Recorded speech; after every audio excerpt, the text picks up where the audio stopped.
ಶಿವಾಯ ನಮಃ. ಚಿಕ್ಕ ವೇದ.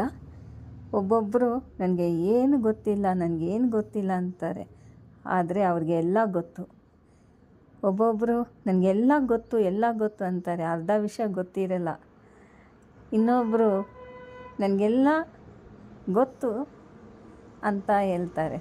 ಇನ್ನೊಬ್ಬರು ನನಗೆ ಗೊತ್ತಿಲ್ಲ, ನಾನು ಏನಾದರೂ ಇದ್ದರೆ ನೋಡಿ ಕಲ್ತ್ಕೊಳ್ತೀನಿ ಅಂತಾರೆ. ಆ ಥರ ಒಬ್ಬೊಬ್ಬರು ಒಂದೊಂದು ಗುಣಾದರ್ಶ ಇರುತ್ತೆ. ಒಬ್ಬರಿಗೆ ಇದು ನನಗೆ ಗೊತ್ತಿಲ್ಲ, ಆದರೆ ನೋಡಿ ಕಲ್ತ್ಕೊಳ್ತೀನಿ ಅಂತಾರಲ್ಲ, ಅವ್ರನ್ನ ಖಂಡಿತ ನಂಬೋದು. ಅವರಿಗೆ ಗೊತ್ತಿಲ್ಲ ಅಂದರೆ ನನಗೆ ಗೊತ್ತಿಲ್ಲ, ನನಗೆ ಕಲಿಸ್ಕೊಡಿ ಅಂತಾರೆ, ಖಂಡಿತ ಅವ್ರಿಗೆ ಬಂದು ಸಹಾಯ ಮಾಡ್ಬೋದು. ನನಗೇನು ಗೊತ್ತಿಲ್ಲ, ನಾನು ಯಾಕೆ ಮಾಡಬೇಕು ಅಂತಾರೆ. ಅವ್ರಿಗೆ ಎಷ್ಟೇ ನೀವು ಹೇಳಿದ್ರೂ ಕೇಳಲ್ಲ. ಈ ವೇದ ಎಲ್ರಿಗೂ ಸಮರ್ಪಣವಾಗಲಿ. ಶಿವಾಯ ನಮಃ.